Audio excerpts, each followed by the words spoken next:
시청자 여러분 안녕하십니까? 뉴스9 윤정호입니다. 우리의 자랑 도산 안창호 잠수함이 사상 처음으로 태평양을 건넜습니다. 캐나다의 차세대 잠수함 사업을 지원하기 위해서인데요. 함께 탔던 캐나다 승조원들은 어떻게 평가했을까요? 이른바 탱크데이 논란을 계기로 여권의 공세가 거셉니다. 적절한 수위를 벗어났다는 지적도 있는데 불매를 말하면서 민주당 선거운동원들이 여전히 스타벅스를 즐기는 모습도 포착됐습니다.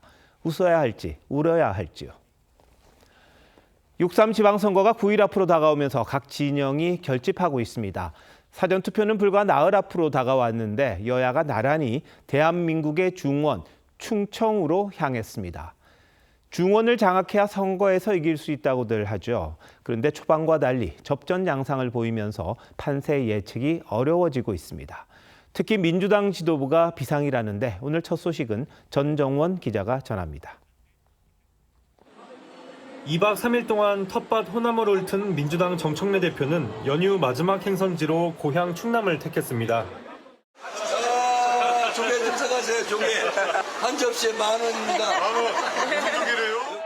기초단체장 지원 유세에선 힘 있는 집권 여당의 후보를 뽑아야 지역이 발전한다며 지지를 호소했습니다.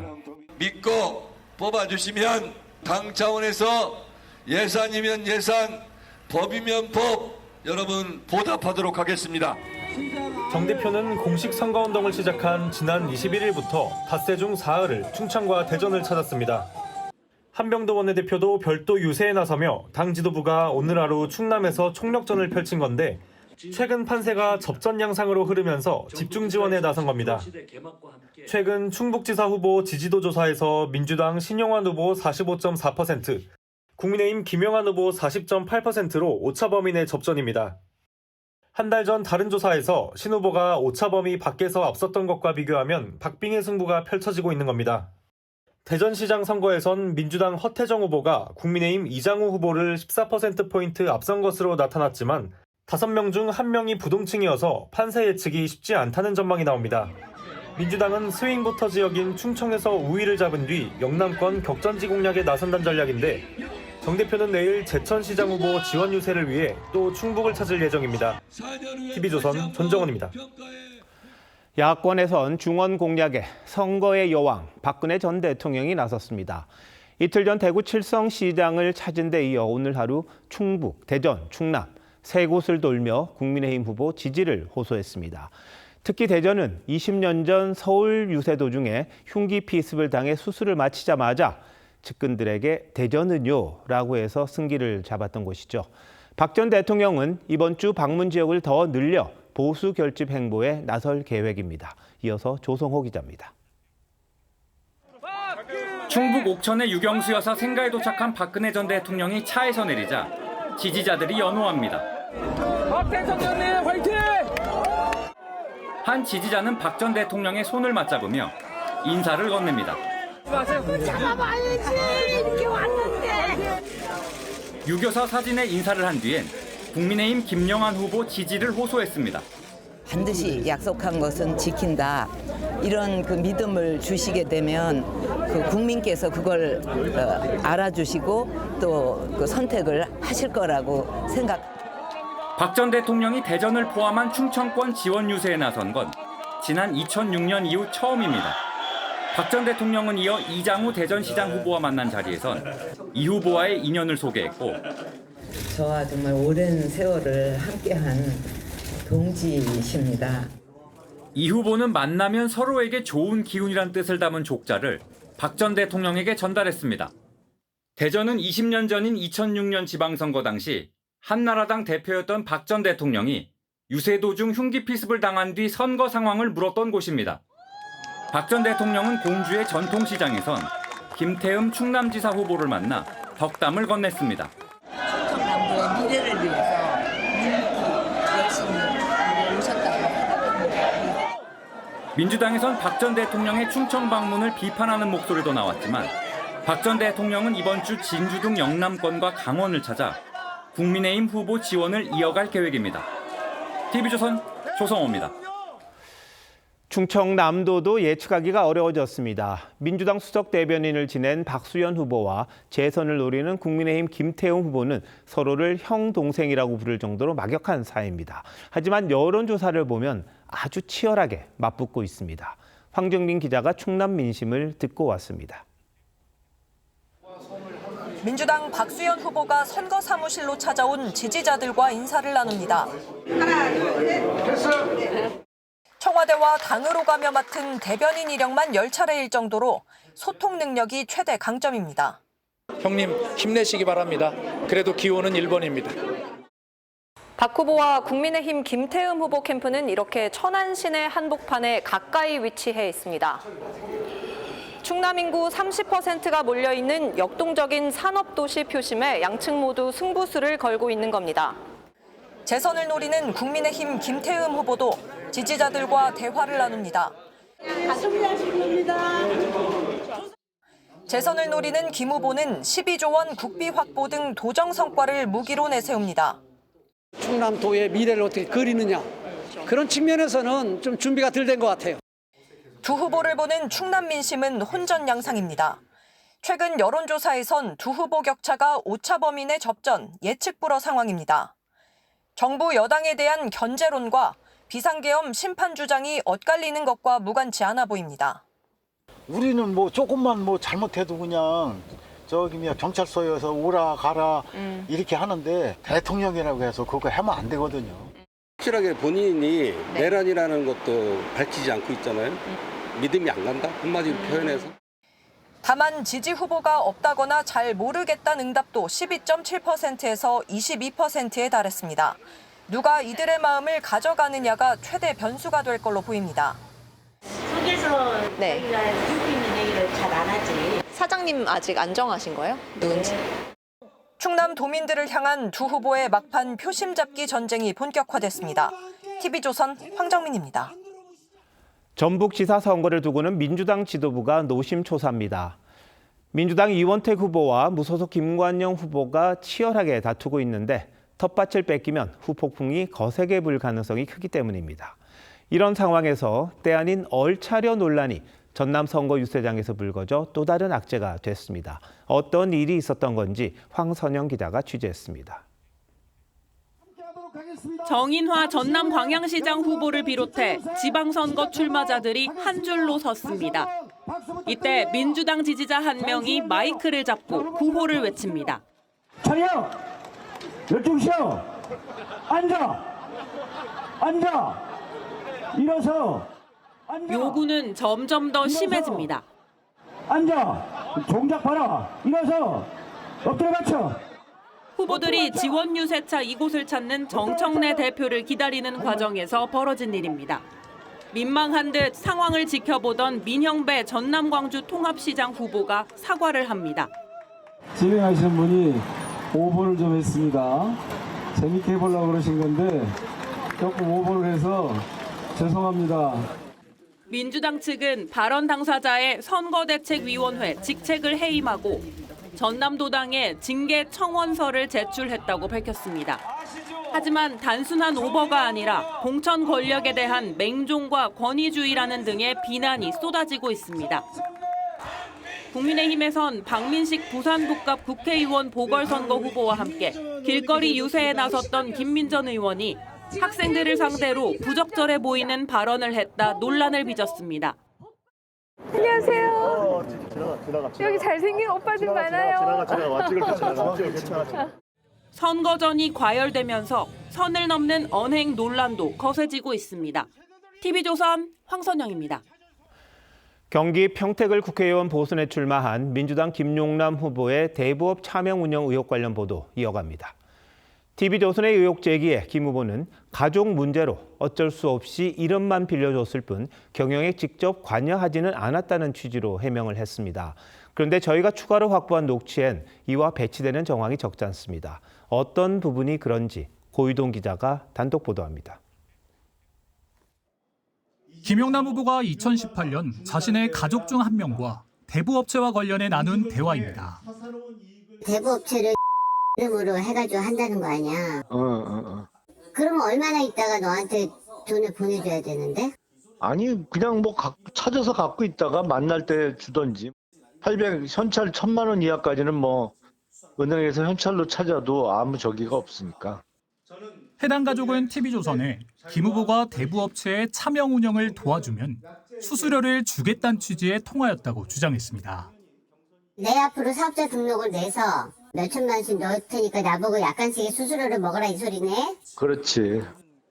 녹취엔 김 후보가 직접 대부업체에 가족들을 열어 취업시켜줬다고 말하는 부분도 있습니다. 내가 취업 많이 시켜줬다 지금. 아버지도 여기서 지금 월급 받고 있는 거 아니야. 재수도 여기서 월급 받고 있는 거고. 실제로 TV조선이 확보한 김 후보 부친의 통장 입금 내역을 보면 차명 운영 의혹이 제기된 대부업체에서 매달 약 190만 원씩 입금된 사실이 확인됩니다. 앞서 김 후보는 대부업체 운영에 관여한 바가 없다고 반박한 바 있습니다. 저는 경영에 관여한 적도 없고 제가 거기서 무슨 급여를 받거나 배당 수익을 받은 적도 한 번도 없습니다.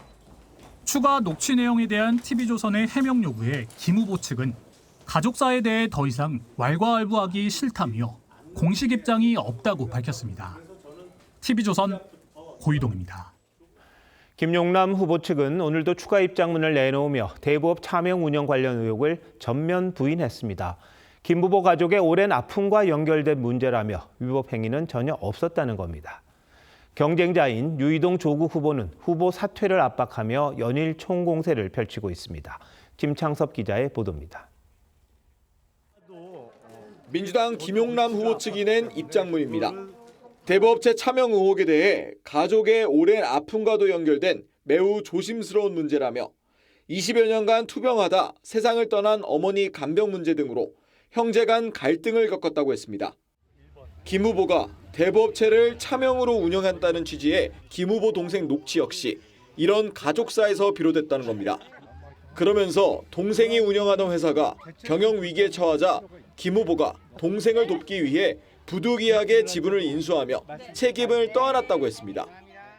2020년경에 동생이 조금 경영이 너무 힘들다 그리고 법률적 쟁송도 있다 맡아달라고 해서 제가 떠안았고요.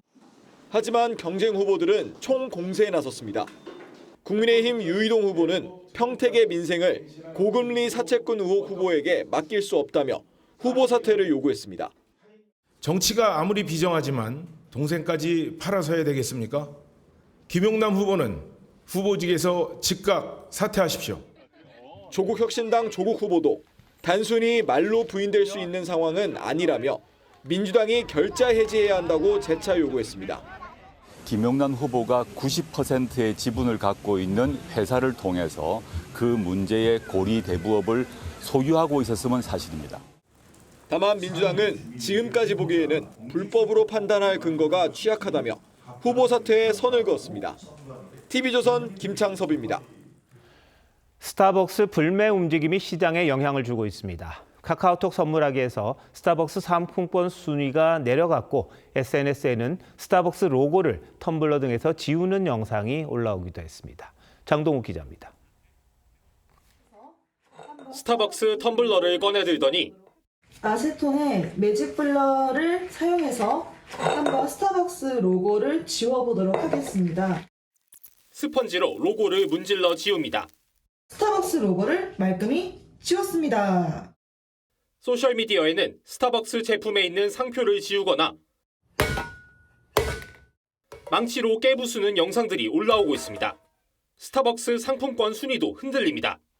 스타벅스 상품권은 카카오톡 선물하기 기능이 출시된 후 7년 동안 교환권 분야 부동의 1위를 지켜왔지만 이번 사태로 선두 자리를 내줬습니다.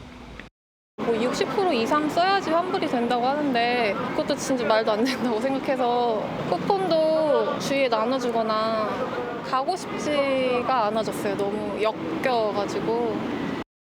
행정안전부에 이어 스타벅스와 업무 협약을 맺었던 농식품부도 불매 운동에 불을 지폈습니다.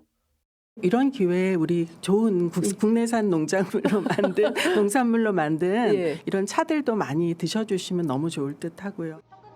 민주노총 공무원 노조와 과학기술계 노동자들이 모인 과기연구노조는 스타벅스 제품 구매와 행사 협찬을 중단하자는 입장을 냈습니다. 다만 지나치다는 반응도 있습니다. 후원직 문제가 있다고 생각해요. 그전에는 뭐 스타트업 있냐 그런 것도 아니고 후원도 많이 하고 있고. 결국 이번 논란은 총수의 대면 사과까지 불러왔습니다. 정용진 신세계그룹 회장은 내일 기자회견을 열고 직접 사과에 나설 예정입니다. TV조선 장동입니다. 스타벅스 논란이 이념 공세로까지 번지면서 기업들이 바짝 긴장하고 있습니다.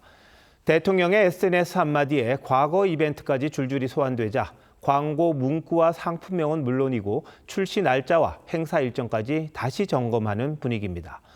업계에선 1년 365일이 지뢰밭이란 말까지 나옵니다. 임유진 기자가 짚어봤습니다.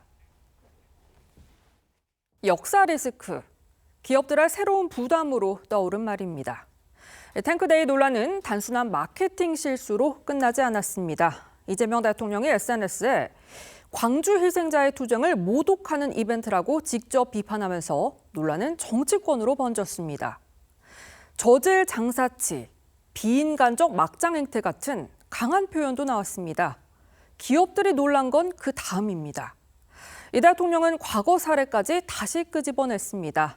스타벅스가 세월호 참사 10주기였던 2024년 4월 16일 그리스 신화에서 뱃사람을 홀려 배를 난파시키는 사이렌 머그를 출시한 걸 문제 삼았습니다.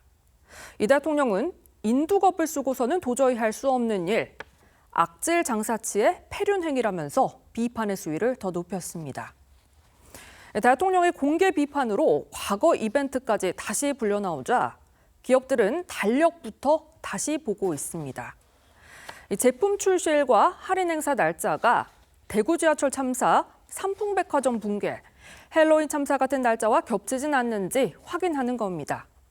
상품명과 광고 문구도 검수 대상입니다. 의도가 없었더라도 단어 하나가 특정 사건을 떠올리면 논란은 순식간에 번질 수 있습니다. 업계에서는 이제 마케팅보다 리스크 검토가 먼저라는 말이 나옵니다. 다만 모든 날짜와 표현을 정치적 기준으로 해석하면 정상적인 홍보 활동까지 위축될 수 있다는 우려도 나옵니다. 정부 측에서도 공식적으로 이제 불매 운동을 벌인다든지 너무 과도하게 좀 취업에 개입하는 것은 좀 바람직하지 않다. 기업들은 이제 무엇을 팔지보다 어떤 말과 날짜가 공격받을 수 있는지부터 따져야 하는 상황에 놓였습니다. TV조선 임유진입니다. 여권이 스타벅스 출입을 사실상 금지한 상황인데 민주당 후보 캠프 소속 선거운동원들을 스타벅스에서 포착했다는 인증 글들이 온라인 커뮤니티에 올라와 갑론을박이 이어지고 있습니다. 무슨 커피를 마시든 어디서 만나든 사실 그건 소비자의 마음일 텐데요. 앞에선 불매를 외치고 뒤에선 이용하는 행태를 꼬집으려는 의도로 보입니다. 야당에선 문재인 정부 당시 지지층에게 반일 정서를 부추겼던 이른바 죽창가에 빗대 이번 선거에선 스타벅스가 대상이라고 비꼬았습니다. 변정현 기자입니다. 국민의힘 박민식 부산북갑 후보는 내 커피는 내가 선택한다는 손팻말과 함께 4명이 각자 다른 브랜드 커피를 든 사진을 올렸습니다. 김기현 의원은 내가 마실 커피를 내가 고를 수 있는 나라에서 살고 싶다며 스타벅스 인증샷을 공개했습니다. 불매운동에 대한 맞불 성격입니다. 장동혁 대표는 지방선거용 인민재판이라며 스타벅스를 손에 들고 투표장에 가자고 했습니다. 이번 선거 죽창가의 대상은 스타벅스입니다. 이재명 재판 취소 특검에 분노한 민심을 스타벅스로 돌리려 하고 있습니다. 스타벅스 출입 자제령을 내린 민주당은 선거와 정치에 이용하는 건 오히려 국민의힘이라고 반박했습니다. 선거운동을 하시는 분들이나 아니면 후보자들이나 이런 분들께서는 스타벅스에 출입하는 것 자체가 국민들에게 매우 안 좋은 인상을 줄 수 있습니다. 하지만 정작 박찬대 인천시장 후보 캠프 선거운동원들이 스타벅스를 이용하는 사진이 온라인 커뮤니티에 공개되면서 논란이 됐습니다. 국민의힘 유정복 후보 측은 대중 앞에서는 불매를 외치고 뒤에서는 애용하는 내로남불 행태라고 비판했습니다. 한 시민단체는 이재명 대통령과 윤호중 행안부 장관 등 5명을 직권남용과 강요, 공직선거법 위반 등 혐의로 경찰에 고발했습니다. TV조선 변정현입니다.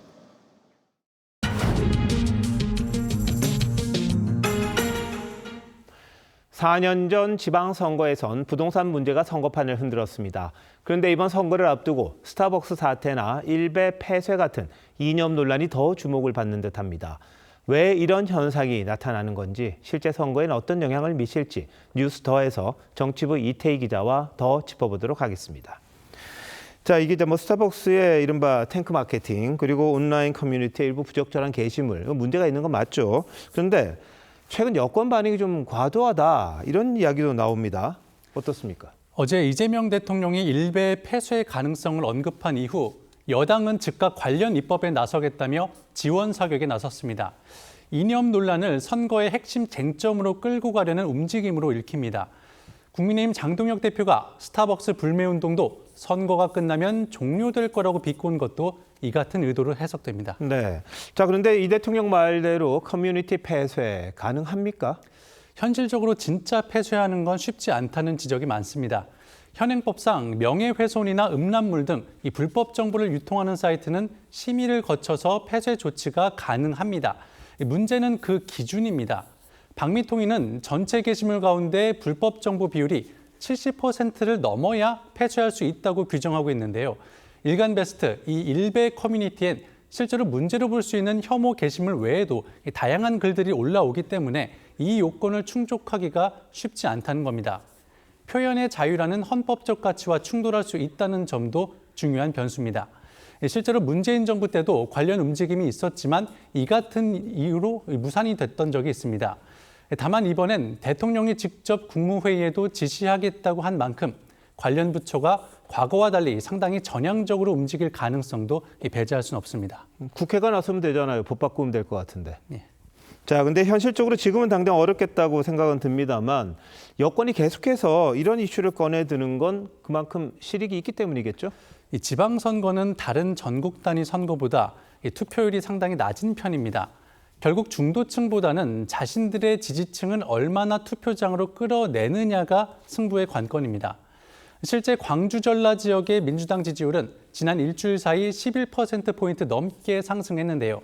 이를 두고 5.18 논란에 대한 민주당의 강경 대응이 지지층 결집 효과를 본 것 아니냐는 분석이 나왔습니다. 네. 자, 그런데 반면에도 역풍도 있다, 이런 지적도 일부에서는 하고 있는 것 같더라고요. 어떤 결과가 나올지 좀 지켜봐야 될 것 같은데, 국민의힘에서는 박근혜 전 대통령을 선거 전면에 지금 내세우고 있습니다. 보수층을 결집하겠다, 이런 의도로 보이는데요. 득표에 실제 도움 될까요?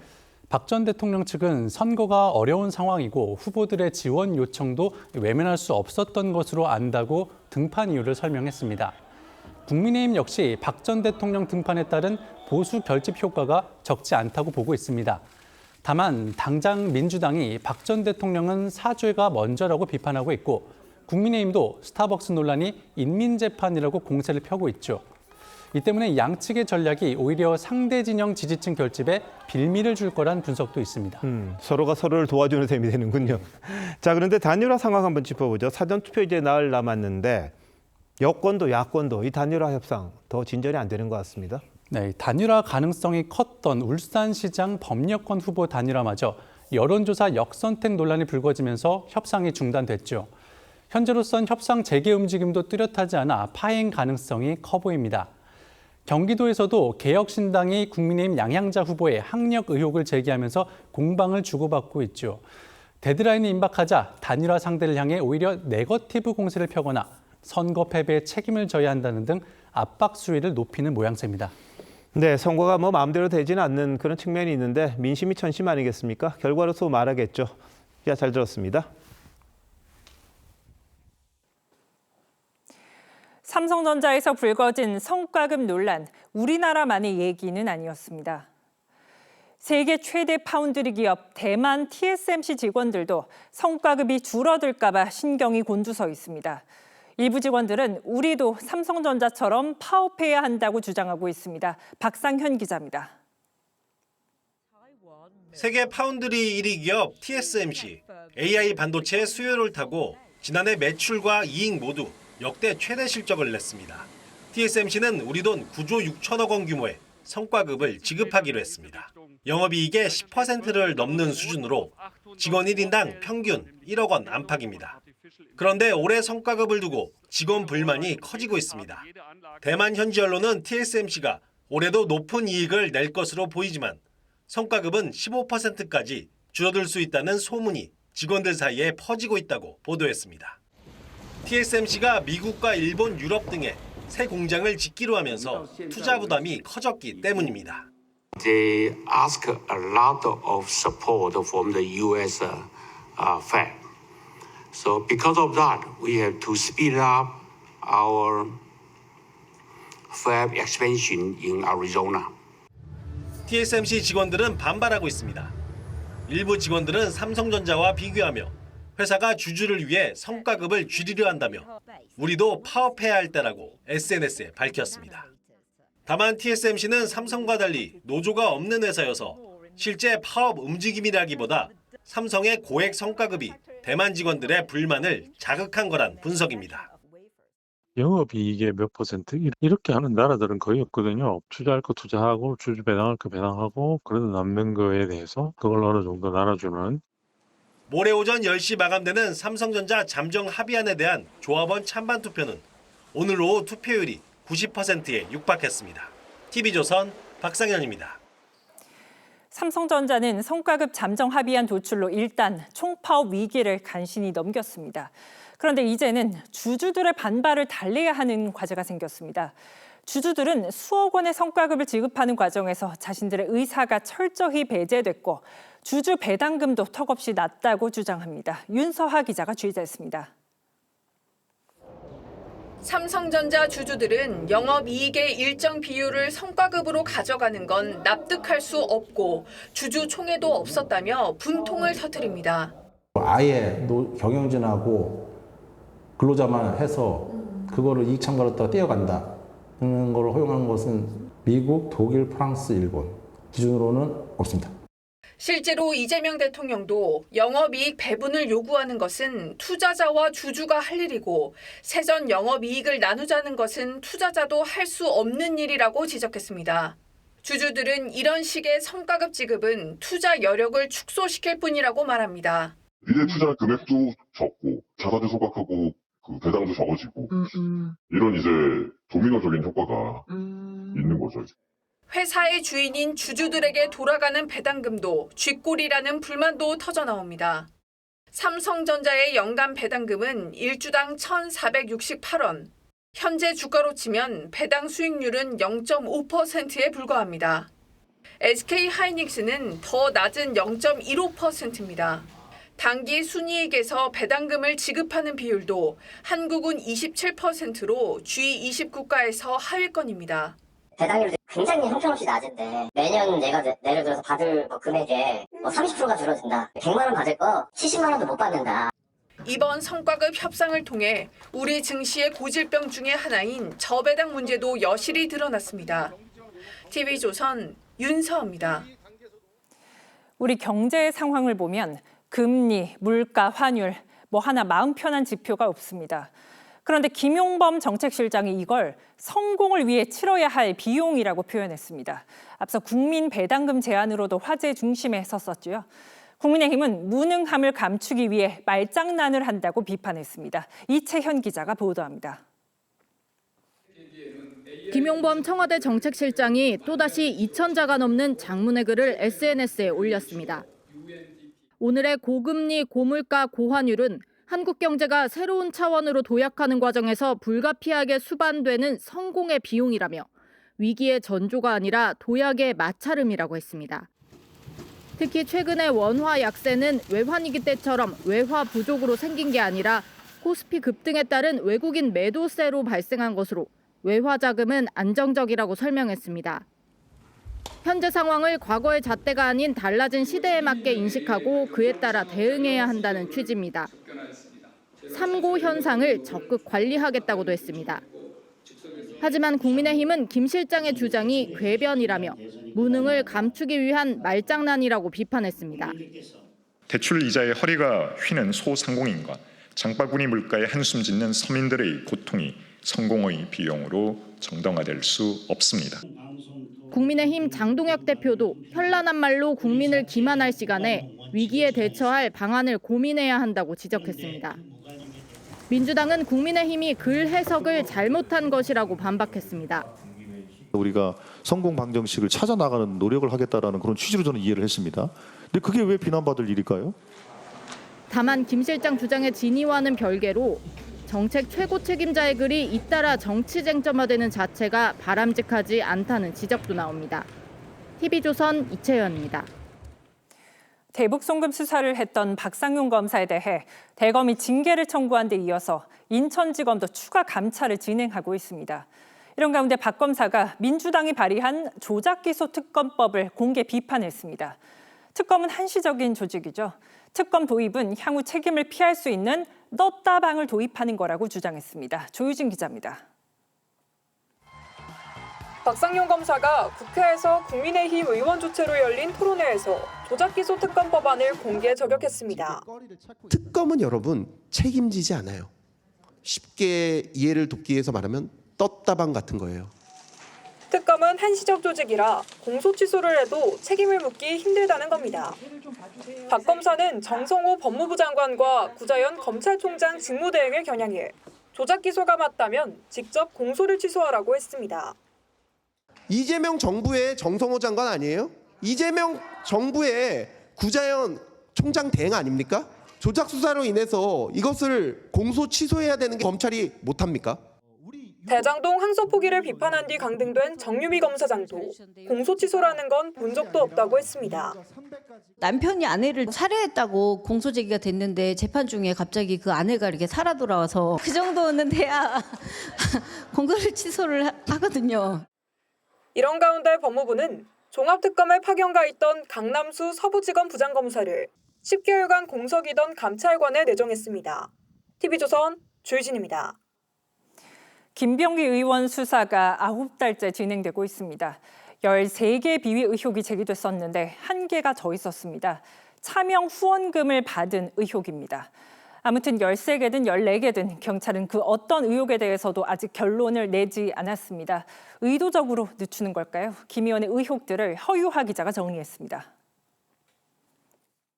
경찰은 지난해 9월 차남의 숭실대 특혜 편입 의혹으로 당시 김병기 민주당 원내대표에 대한 수사에 착수했습니다. 수사 과정에서 차남 빗썸 취업 청탁, 장남 국정원 채용 개입 의혹이 추가로 제기됐습니다. 지난해 11월엔 전직 보좌관이 경찰 조사에서 김 의원의 부인이 동작구 의회 업무 추진비를 유용했다는 내용의 진술을 했습니다. 또 경찰에 김 의원이 동작구 의원 등으로부터 공천원금을 받았다는 탄원서를 제출했습니다. 지난해 12월엔 김 의원이 강선우 의원과 1억 공천헌금을 논의하는 녹취가 공개됐습니다. 여기에 최근 차명으로 후원금을 받은 의혹이 추가돼 총 14가지로 늘었습니다. 다만 경찰은 원래 수사하던 의혹에 포함된 건이라 13가지 의혹이라는 입장입니다. 경찰은 김 의원을 지난 2월 이후 7번 소환 조사했지만 아직 구속영장 신청이나 검찰 송치는 한 건도 하지 않았습니다. 경찰 수사가 지지부진한 사이 김 의원은 무혐의를 주장하는 의견서를 경찰에 여러 차례 제출한 걸로 알려졌습니다. TV조선 허유아입니다. 돈을 받고 생판 모르는 사람의 문 앞에 난리를 치는 이른바 보복 대행 범죄가 사회적으로 문제입니다. 이번에는 서울 강북구에서 발생했습니다. 30대 남성이 남의 현관문에 붉은색 레커와 간장을 뿌리고 도주했다가 붙잡혔습니다. 금지혁 기자입니다. 한 남성이 붉은색 레커를 들고 현관문에 개좌팔이라는 글자를 씁니다. 뒤이어 정체모를 갈색 액체도 문 앞에 뿌립니다. 남성은 큰 소리가 나자 계단을 뛰어내려갑니다. 지난 22일 밤 11시 30분쯤 서울 강북구에서 돈을 받고 보복대행 범행을 하는 모습입니다. 여기는 전체 소리고 바닥에도 참 큰 건 있어요. 냄새가 조금 가까이 가장자들이 이렇게 해주니. 경찰은 다음 날 오후 30대 남성을 재물손괴와 주거침입 혐의로 긴급 체포했습니다. 경찰은 보복대행 조직원으로 보고 남성을 수사 중입니다. 경찰은 남성에 대한 구속영장을 신청하고 지시를 내린 윗선에 대한 수사를 이어가고 있습니다. 법원은 이르면 내일 구속영장 실질 심사를 할 예정입니다. 조직원이 붙잡혔지만 보복대행 조직은 여전히 텔레그램 채널에 범행 영상을 광고하듯 올려놨습니다. 조직원을 모집하는 포스터도 올렸는데 건당 50만 원에서 150만 원씩 받을 수 있다고 홍보하고 있습니다. TV조선 금지혁입니다. 이 안경 그냥 안경이 아닙니다. 말로 명령하면 눈앞의 장면을 찍고 길 안내까지 해주는 AI 스마트 안경이 오늘부터 국내 판매에 들어갔습니다. 글로벌 IT 기업들은 스마트폰 다음으로 이 스마트 안경 시장을 주목하고 있는데 경쟁이 치열합니다. 오현주 기자입니다. 서울의 한 안경점. 안경을 쓴 채 AI에게 말을 겁니다. 오늘 서울 차 많이 막혀? 겉보기에는 평범한 뿔테 안경이지만 카메라와 인공지능이 들어가 있습니다. 이 스마트 안경을 쓰면 제 시야에 보이는 대로 사진이 찍힙니다. 헤이 메타, 사진 찍어줘. 이렇게 말만 하면 안경에 달린 카메라가 작동되고 결과물은 스마트폰에 저장됩니다. 사생활 침해 논란을 의식해 촬영 중에는 LED 표시 등이 켜집니다. 메타가 만든 AI 스마트 안경이 한국 시장에 본격 진출했습니다. 가격은 60만 원대 후반부터 90만 원대까지입니다. 삼성과 손잡은 구글도 올해 하반기 제품을 출시합니다. Gemini, can you actually put my usual order in at that coffee shop we just talked about? Sure, I'll order you a nitro cold brew for pickup from Koopa Cafe on DoorDash. 스마트폰을 꺼내지 않아도 안경의 카메라와 스피커가 주변 상황을 인식합니다. AI는 이 정보를 바탕으로 검색과 통역, 일정 확인까지 비서 역할을 합니다. Any important messages I miss? Yes, your family group chat decided to meet for dinner at 7 today. 구글의 AI 제미나이가 장착됐지만 제작과 디자인은 삼성과 젠틀몬스터 모두 국내 기업이 맡았습니다. 메타가 80% 점유한 세계 스마트 안경 시장. 구글과 삼성, 애플이 연달아 출시를 선언하면서 스마트폰 이후에 새로운 기술 경쟁 격전지가 될 전망입니다. TV조선 오현주입니다. 우리 기술로 만든 3,000톤급 잠수함 도산 안창호함이 해군 역사상 처음으로 태평양을 건너 캐나다에 입항했습니다. 60조 원 규모의 캐나다 차세대 잠수함 사업자 선정을 한 달 앞두고 기술력을 과시했다는 평가입니다. 이유경 기자가 보도합니다. 도산 안창호함이 수면 위로 모습을 드러냅니다. 승조원들이 도열에 대함 경례를 하고 캐나다 태평양 사령관도 경례로 환영을 표합니다. First, incredibly thankful that the Koreans made this long trip here. Almost 2 months to arrive from Korea to here in Victoria. 지난 3월 진해를 출항한 안창호함은 미국령 괌과 하와이를 거쳐 캐나다 서부 항구에 도착했습니다. 항해 거리만 14,000km에 달합니다. 우리 해군 잠수함이 태평양을 횡단한 건 처음입니다. 표면적으로는 캐나다 해군과의 연합훈련 참석 차원이지만 사실상 캐나다의 차세대 잠수함 사업과 관련해 우리 업체를 측면 지원하고 나선 겁니다. 캐나다는 최대 12척의 디젤 잠수함을 도입하는 60조 원 규모의 사업을 진행하고 있는데 우리와 독일이 막판 경쟁을 벌이고 있습니다.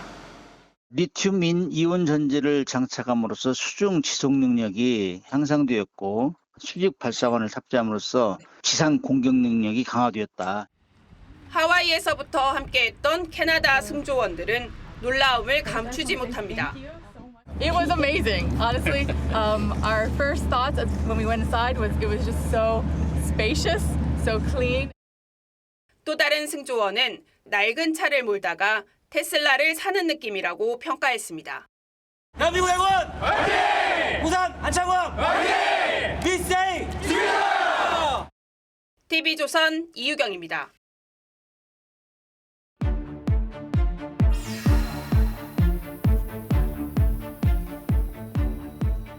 미국 국방부가 미 확인 비행 물체 이른바 UFO가 찍힌 영상을 공개하면서 파장이 일고 있습니다. 왜 미국이 이 시점에 이런 영상을 대중에게 공개한 건지 황명준 기자와 따져보겠습니다. 자, 황 기자, 이거부터 물어볼게요. 정말 UFO가 찍힌 겁니까? 직접 보고 판단해 보시죠. 전투기 조준선에 잡힌 의문의 물체가 비행을 하다가 순식간에 화면에서 사라집니다. 2021년 시리아 상공에서 찍힌 영상이고요. 다음 영상을 보죠. 앞서 날아가던 큰 비행기 뒤로 작은 물체가 나타나더니 훨씬 더 빠른 속도로 날아가다 시야를 벗어납니다. 이건 2024년 미국 남동부 상공에서 찍힌 건데요. 미 국방부가 현지 시간 22일 공개했습니다. 미확인 비행 물체, 이른바 UFO를 포함해 더 넓은 의미인 미확인 이상 현상, UAP 관련 자료들이고요. 국방부와 항공우주국 나사, FBI가 보관하던 영상과 보고서들이라는 설명입니다. 자, 이걸 보니까 참 믿기 힘들다 이런 생각도 드는데 이걸 어떻게 찍은 거죠? 미 국방부가 영상을 공개하면서 설명을 덧붙였습니다. 주로 미군 적외선 센서나 미 해안경비대 센서 같은 군 감시 장비에 찍힌 거라고 합니다. 상업용 기기 카메라 같은 민간에서 찍혔다는 설명도 있습니다. 그러면서 미 국방부는 공개된 파일엔 어떠한 삭제도 이루어지지 않았다고 설명했는데요. 전문가들도 영상이 조작됐을 가능성은 낮다는 설명입니다. 제가 화면을 본 바로는 이게 편집이 됐거나 조작됐을 가능성은 그렇게 높지 않아 보입니다. 국방부로서는 이런 것들을 굳이 조작할 만한 그런 이유가 없죠. 외계인을 상대하는 것이 주 임무는 아니거든요. 그런데 이 UFO 영상이 공개된 게 이번이 처음은 아니죠? 네, 지난 8일이었죠. 미 국방부가 추적하다라는 뜻의 약자, 퍼슈라는 이름의 사이트를 만들어 영상을 올렸습니다. 지난 4월 트럼프 대통령이 매우 흥미로운 많은 걸 공개하겠다고 예고했고 지난 2월에도 자료 공개를 언급한 바 있는데 이에 대한 후속 조치로 풀이됩니다. 미국 정부가 UFO의 존재를 처음 공식적으로 인정한 건 2021년입니다. 당시 미 국가정보국은 9쪽 분량의 보고서를 발표하면서 UFO에 대해 국가 안보에 위협이 될 수 있다고 평가하기도 했습니다. 미 국방부가 왜 지금 이런 영상과 자료를 공개했는지 그것도 궁금합니다. 트럼프 대통령은 오는 11월 중간 선거를 앞두고 있죠. UFO라는 이슈로 대중의 시선을 돌려서 이란 전쟁으로 촉발된 고유가, 고물가에 대한 비난 여론을 잠재우기 위한 것 아니냐 이런 분석이 제기됩니다. 시점이 공교롭게 이란과의 협상이 난항을 겪고 있었을 때였어요. 이란 전쟁 때문에 나빠진 국내 여론을 시선을 다른 쪽으로 돌리려고 이 파일을 공개한 측면이. 일각에선 중국과 러시아와의 우주 패권 경쟁 속에서 미국의 정보력을 과시하려는 의도란 해석도 나옵니다. 기밀 영상을 공개한 게 대중들에게 정보를 제공한다 이런 측면도 있겠습니다만 뭔가 정치적 의도가 깔려 있다 이렇게 봐야겠군요. 황 기자, 잘 들었습니다.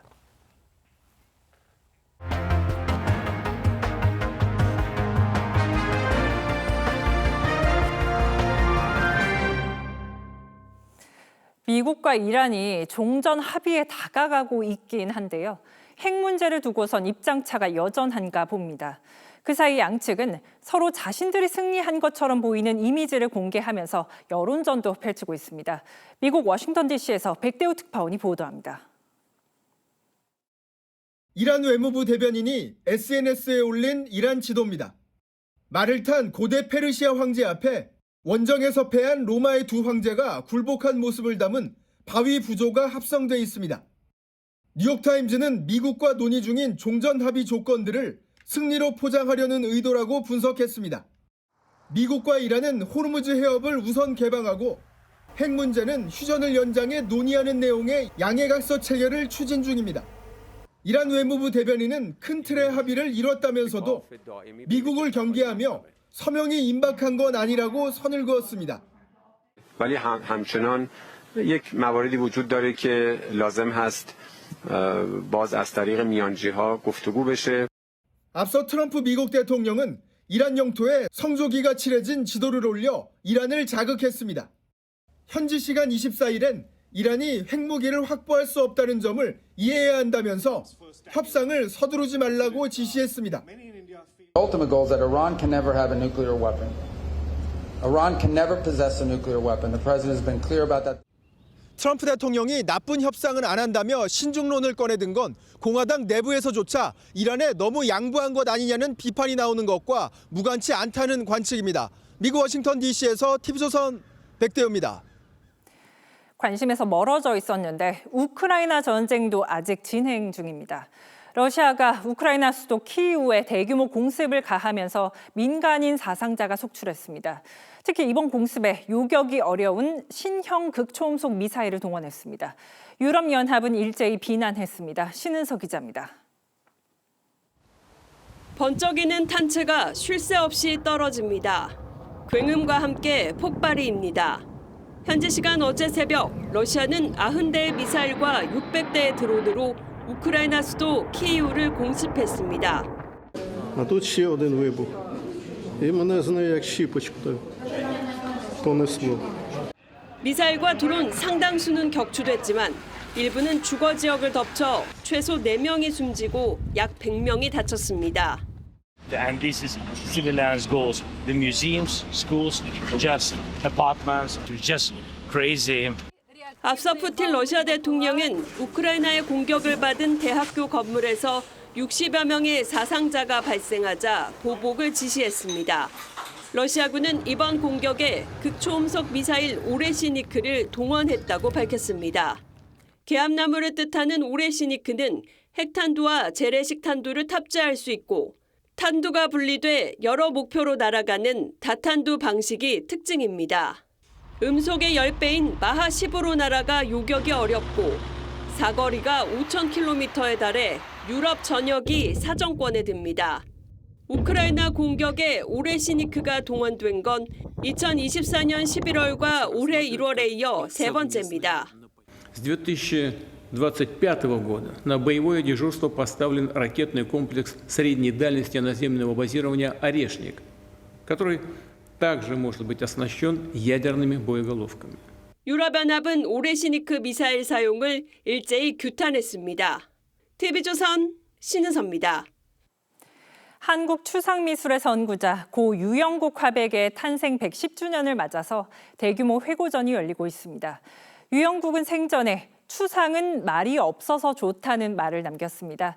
그의 60년 예술 세계를 박소영 기자가 소개합니다. 1964년 생애 첫 개인전을 연 이후 유영국은 추상미술에 더욱 전념하기로 결심합니다. 아침 9시부터 6시까지 9시간을 꼬박 작업실에 틀어박혀 수행하듯 그림을 그렸습니다. 기하학적 구조와 강렬한 원색이 맞부딪히는 특유의 화법은 이렇게 탄생했습니다. 서울시립미술관이 유영국 탄생 110주년을 맞아 회화와 사진, 드로잉 등 작품 170여 점을 전시합니다. 전시의 중심은 전성기인 1960년대와 1970년대 산을 그린 작품들입니다. 고향 경북 울진의 실제 풍경에서 출발한 유영국의 산은 시간이 흐르며 점과 선, 면 같은 조형적 요소만을 남겼습니다. 산은 내 앞에 있는 것이 아니라 내 안에 있다는 생전 유영국의 말은 그가 그린 산이 외부의 재현이 아니라 내면의 질서임을 잘 보여줍니다. 남들하고 비교될 수 없는 한국적인 자연에서 온 추상이고 그것이 또한 추상미술이 추구해야 되는 추상회화의 보편성, 그다음에 세계성을 같이 갖고 있는 그림이라는 데 의미가 있다는 거죠. 서울시립미술관은 이번 유영국 회고전을 시작으로 근대미술의 선구자를 조명하는 한국 근대 거장 시리즈를 이어갑니다. TV조선 박소영입니다.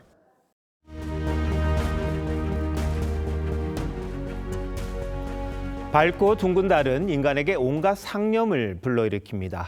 당송 8대가의 한 사람인 소동파도 달을 보면서 이렇게 노래했습니다. 밝은 달은 언제부터 있었나 술잔 들어 푸른 하늘에 묻네. 이런 둥근 달도 언젠간 이지러집니다. 소동파는 이어서 읊습니다. 달에는 흐림과 맑음, 차고 기움이 있으니 이 일은 예부터 온전하기 어렵다. 옛사람들은 달의 차고 기움을 보면서 지나치면 쇠락한다는 이치를 깨달았습니다. 언행이 넘치는 걸 경계한 겁니다. 5.18을 조롱했다는 스타벅스의 이른바 탱크데이 마케팅 논란도 그런 생각을 하게 합니다. 기업의 마케팅이 국민적 아픔이 깃든 역사를 상처내는 일, 비난받아야 합니다. 정용진 신세계그룹 회장이 대국민 사과문을 바로 발표하고 고개 숙인 건 그런 정서를 잘 알기 때문입니다. 그런데 지금 벌어지는 일들은 어떻게 봐야 할지요? 대통령은 한 발 더 나가 2년 전 있었던 이벤트를 끄집어내 맹비난했습니다. 사이렌은 그리스 신화에서 노래로 배를 난파시키는 존재인데 세월호 참사 이래 어떻게 그런 이벤트를 하냐는 겁니다. 이미 사법 조치가 됐으니 우발적인지 의도가 있었는지 사실이 드러날 겁니다. 하지만 따져볼 대목도 있습니다.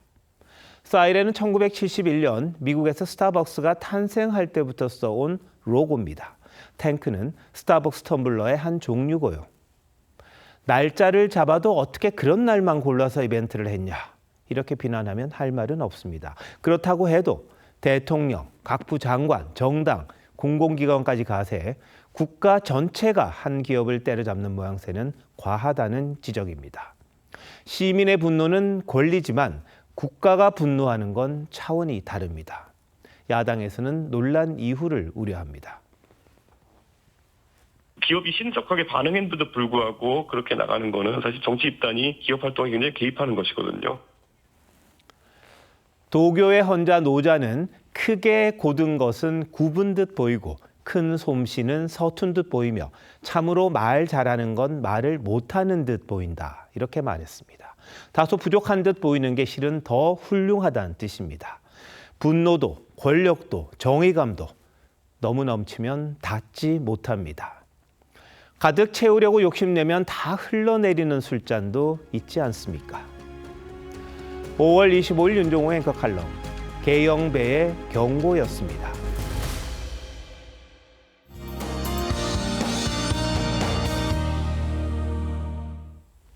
오늘 한낮 기온이 30도까지 오르면서 무더운 연휴 마지막 날이었는데요.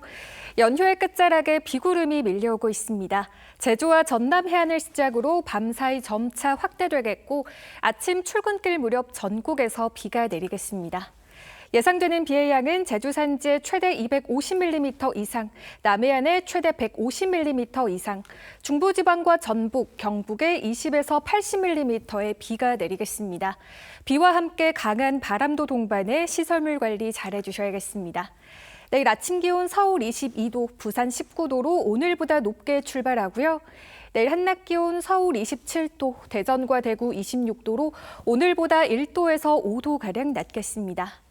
이번 비는 수요일 오전에 중부지방부터 그치겠고요. 비가 그친 뒤 대체로 맑고 더운 날씨가 이어지겠습니다. 날씨였습니다.